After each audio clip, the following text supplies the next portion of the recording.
Bismillahirrahmanirrahim. Assalamualaikum warahmatullahi wabarakatuh. Selamat pagi semuanya. Semoga kalian tetap sehat, tetap jaga kesehatan, dan ingat 5M. Ya. Untuk sebelum kita mulai pelajaran informatika, marilah kita berdoa terlebih dulu menurut agama dan kepercayaannya. Berdoa mulai. Selesai. Oke, selanjutnya saya akan memberikan materi yang ini materinya tidak ada di buku informatika karena di buku informatika itu ada 2 bab yang kurang. Yang kemarin yang pertama yang kurang yaitu tentang berpikir komputasi, yang berikutnya yaitu dampak dari sosial informatika. Ini tidak ada di buku, ya, tidak ada di buku paket.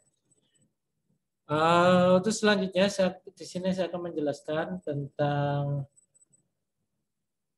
dampak sosial informatika karena kita sekarang zamannya zaman informatika, zaman digital, makanya kita harus tahu apa itu dampak dari sosial informatika itu sendiri. Tapi ini sementara masih teori, nanti kita coba menjelaskan di luar buku karena dampak dari sosial dari teknologi itu banyak sekali ya.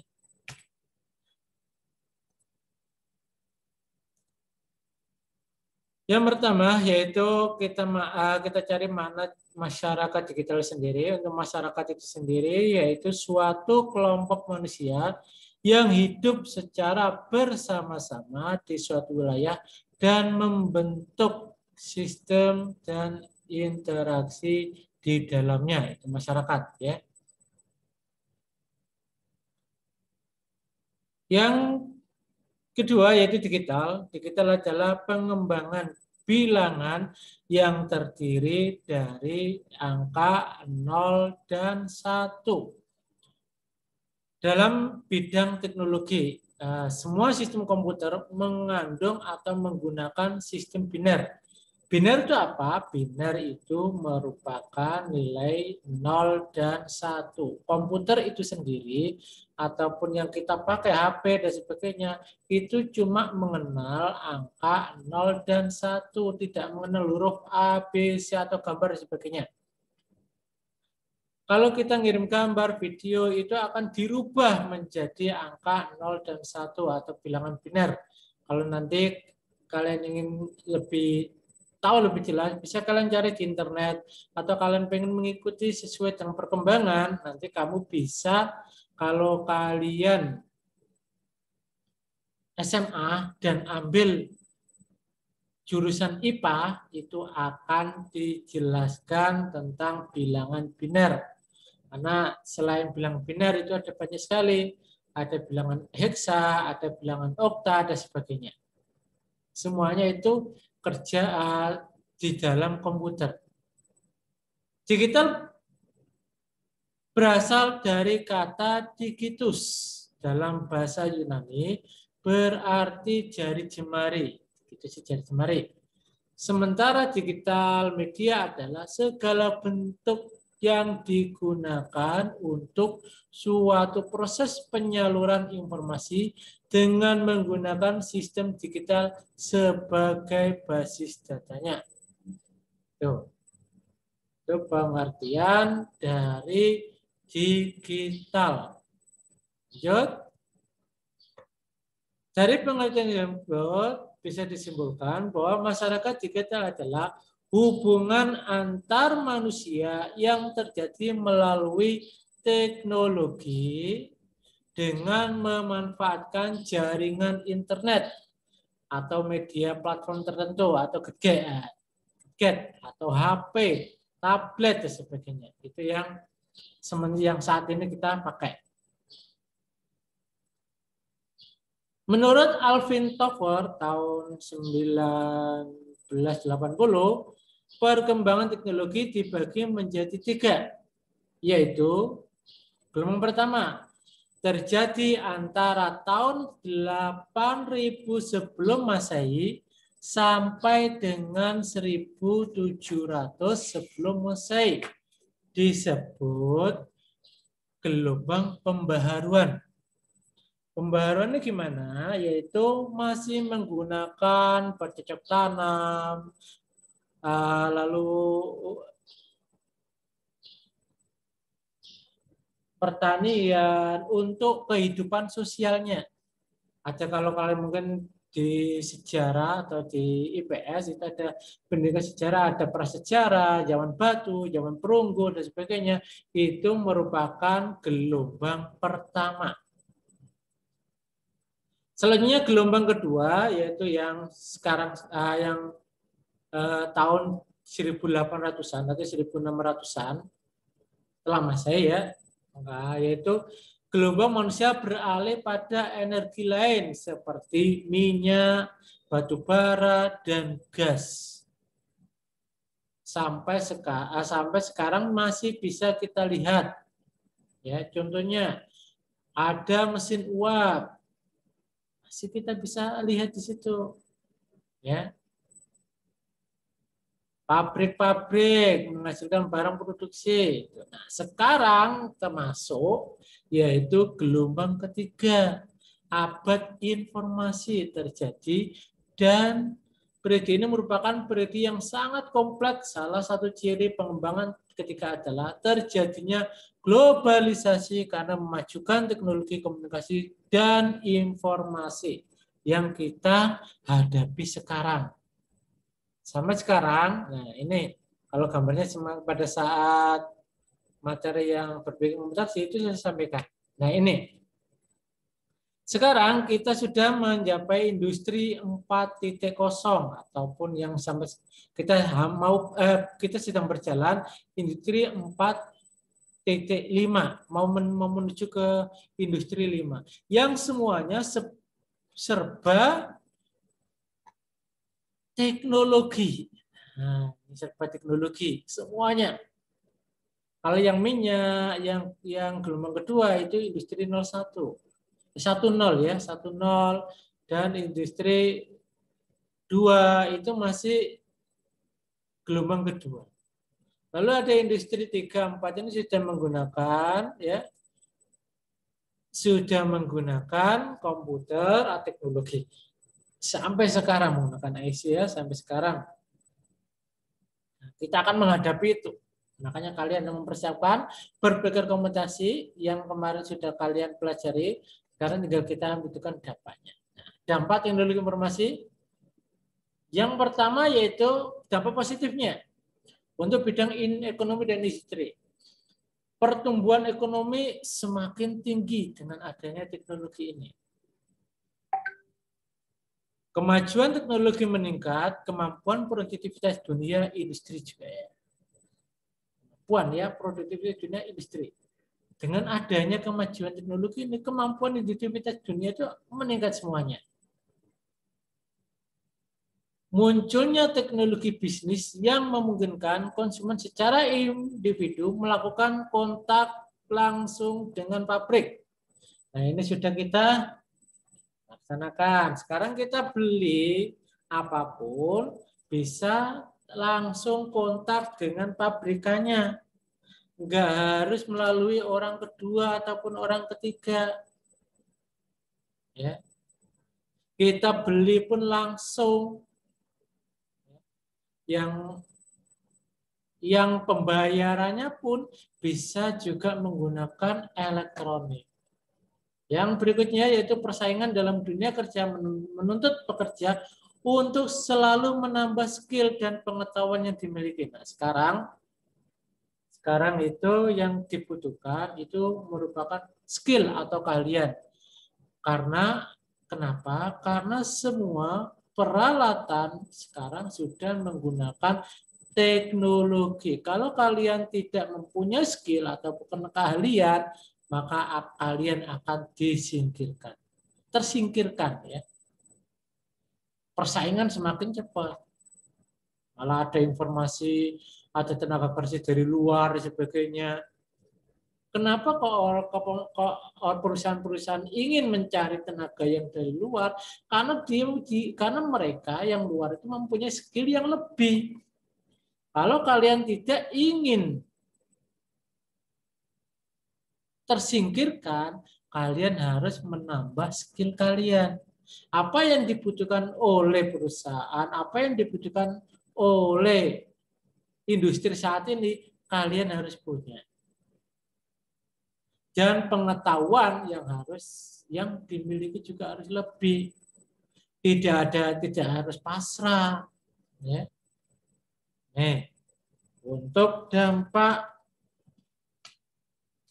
ekonomi dan industri. Selanjutnya dampak komunikasi, informasi dan komunikasi. Lebih cepat jelas.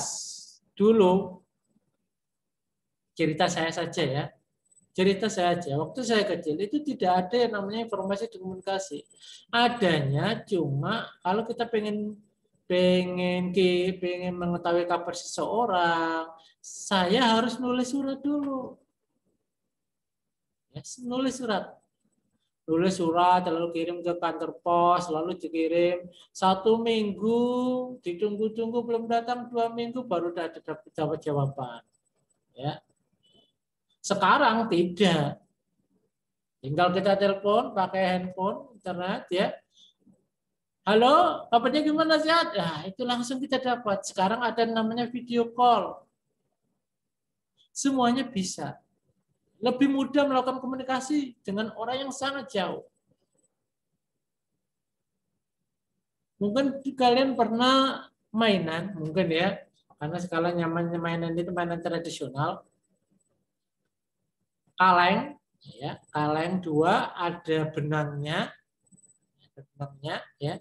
Itu kaleng 2 ada benangnya. Nah, itu dulu ngomong-ngomong seperti itu, suara kan merambat dari benang-benang tersebut. Sehingga kedengaran. Sekarang tidak. Yang penting kita punya kuota atau punya kartunya belum dan punya pulsa. Kalau nggak itu, tinggal kita telepon, video call, selesai. Kita tahu langsung kabarnya. Mendapatkan layanan bank dengan sangat mudah. Sekarang bank-bank pun tidak mau kalah.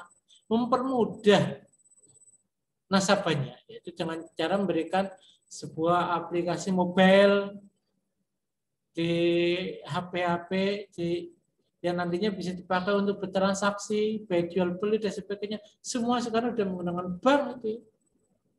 Bank. Sangat mudah sekarang.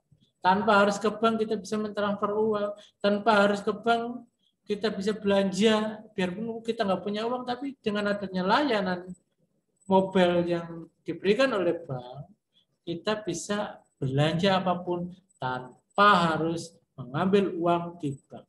Kalau kita punya uang di bank ya. Kalau kita punya uang dompet ya di dompet ya tinggal kita beli secara online aja. Yang berikutnya yaitu bidang sosial dan budaya.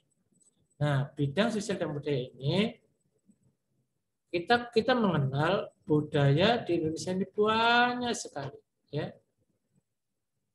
Dengan adanya dampak positif dari teknologi, perkembangan teknologi, budaya-kebudayaan yang ada di Indonesia, di masyarakat ini bisa lebih dikenal oleh masyarakat lain tanpa harus berkunjung ke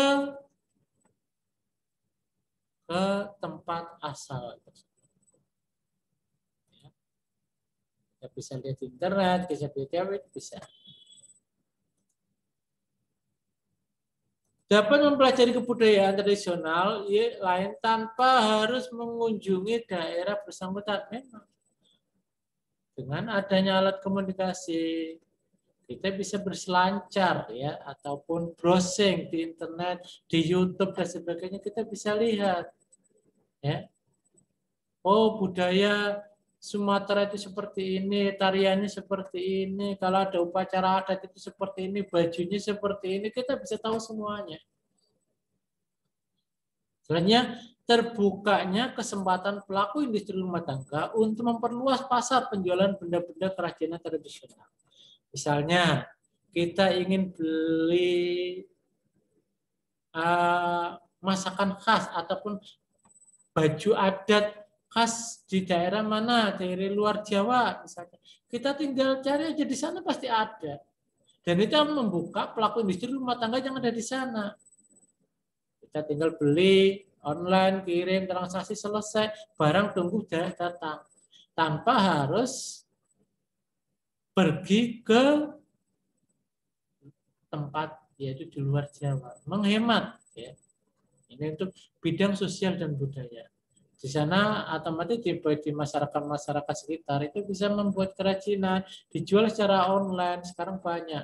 Ada kalau tidak punya web, kita bisa menggunakan WA, tinggal di share. Lalu kita bisa menggunakan YouTube atau Facebook, IG, semuanya ada bisa lakukan itu penjualan di sekeliling. Untuk pendidikan, adanya media elektronik sebagai sumber ilmu dan pusat pendidikan. Nah, sekarang di kelas itu tidak monoton sebagai sumber ilmu. Tapi di luar pun banyak. Kamu bisa cari di internet banyak sekali. Sumber-sumber ilmu dan pusat pendidikan dengan nggak ada di internet. Kamu bisa cari di sana. Sekarang sistem pembelajaran itu selalu harus melalui tatap muka. Contohnya seperti sekarang ini, dengan adanya pandemi COVID-19, kita dipaksakan untuk melakukan pembelajaran tidak tatap muka. Biarpun sama, biarpun kita sudah tatap muka, ada beberapa pelajaran yang kita menggunakannya secara online. Itu ya. Itu bidang kesehatan.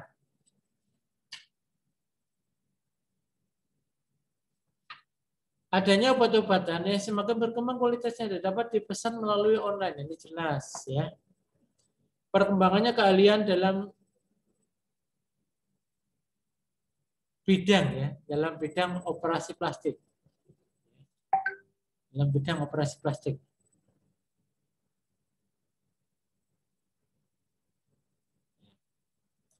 Ditemukan alat pengelola sampah sehingga tidak mengganggu kesehatan manusia. Nah, sekarang sudah banyak sekali alat-alat yang seperti itu kesehatan untuk mendaur ulang sampah-sampah biar tidak mengganggu kesehatan manusia. Ya. Lanjut. Dampak negatif perkembangan teknologi. Dampaknya. Berikut merupakan dampak dari yang pertama, bidang industri dan ekonomi. Adanya pengangguran tenaga kerja yang tidak mempunyai kualifikasi sesuai dengan kebutuhan. Ya, ini yang tadi saya sampaikan ya. Kalau kalian tidak punya keahlian dan pengetahuan yang lebih, kalian akan tersingkirkan. Ya. Makanya kalian harus punya skill atau keahlian dan pengetahuan biar tidak menimpa kalian pada saat besok kalau kalian sudah mulai mencari pekerjaan. Menimbulkan sifat konsumtif sebagai akibat kompetisi yang ketat, boros, dan memiliki jalan pintas yang bermental instan. Nah, ini kita ini yang sekarang enaknya gampangan lah, ya. Tentunya yang sekarang ibu-ibu ada sekarang kan lagi di belanja online itu kan lagi diskonnya itu ya, Tokopedia, lalu Shopee, Lazada, itu sekarang lagi perang diskon sampai 90% dan sebagainya. Itu kompetisinya ketat. Boros pengennya beli terus ya. Akhirnya lalu kalau yang bermental instan itu gimana? Bermental instan itu ada ini kita nggak usah kerja lah, kita nggak usah buat, tinggal beli aja. Tuh, instan. Pingin enaknya. Kita dimanjakan, makanya sifatnya konsumtif, dimanjakan, lalu beli murah, bonusnya banyak dan sebagainya. Untuk ekonomi dan industri. Dampak negatif untuk informasi dan komunikasi. Menggunakan informasi dan situs tertentu terdapat di internet untuk tujuan yang tidak baik banyak ya. Menampil kecemasan teknologi. menimbulkan kecemasan teknologi. Cemas jika terjadi kerusakan komputer kalau kena virus atau kehilangan berbagai file dalam komputer. Ini biasanya kalau yang ini tuh biasanya yang baru kenal dengan alat teknologi. Takut ini, takut ini, takut ini. Gak usah takut. Yang penting itu ada backup-nya dulu.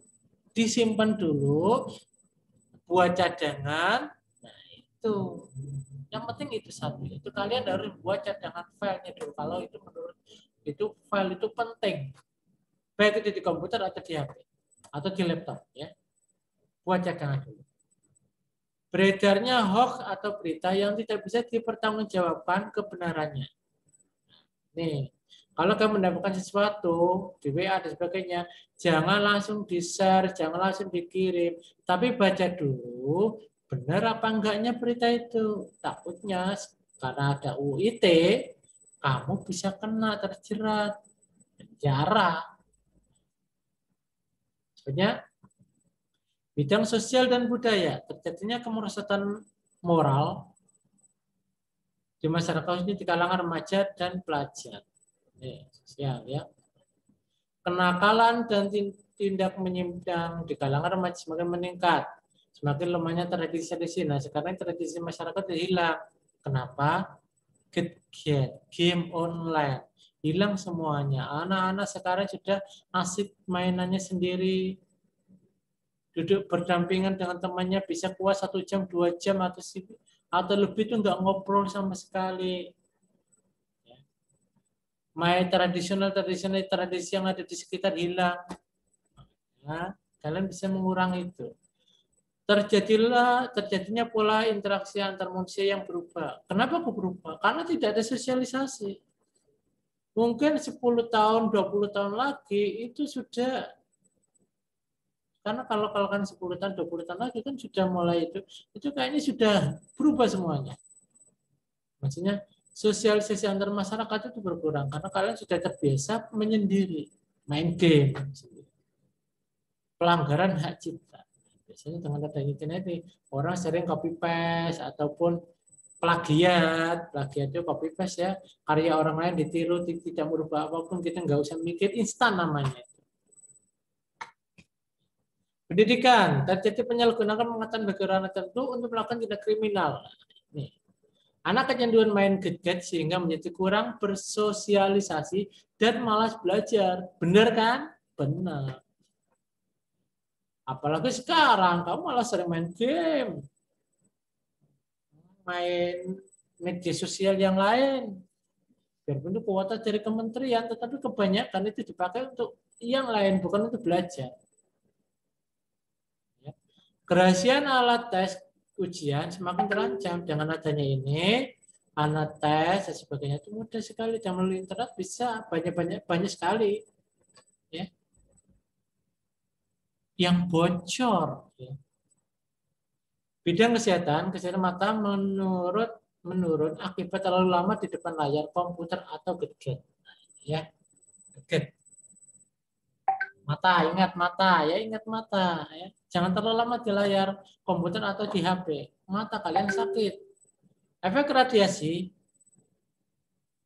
peralatan ronsen yang menimbulkan penyakit baru. Ya, pernah di ronsen kan? Itu adalah salah satu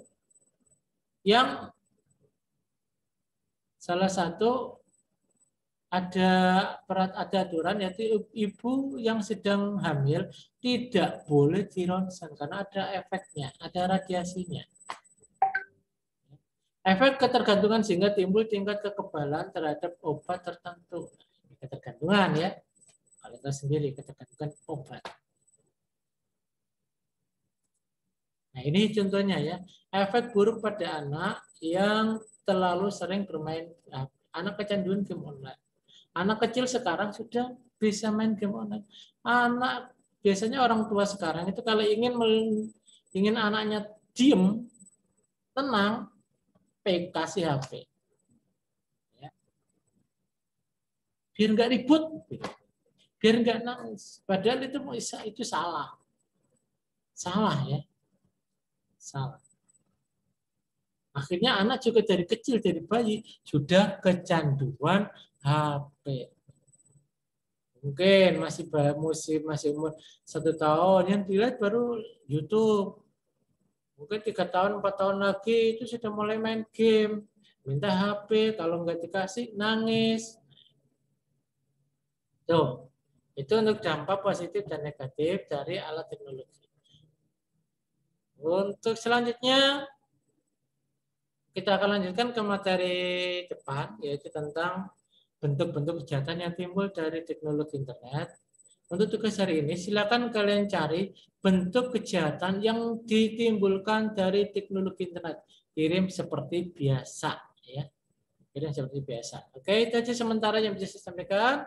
Kurang lebih saya mohon maaf. Tetap jaga kesehatan, imun kalian tetap jangan sampai turun, ya. Mudah-mudahan bulan depan kita sudah dipakai untuk uji coba pembelajaran tatap muka, karena untuk besok baru di daerah Kebumen saja, ya. Tetap jaga kesehatan.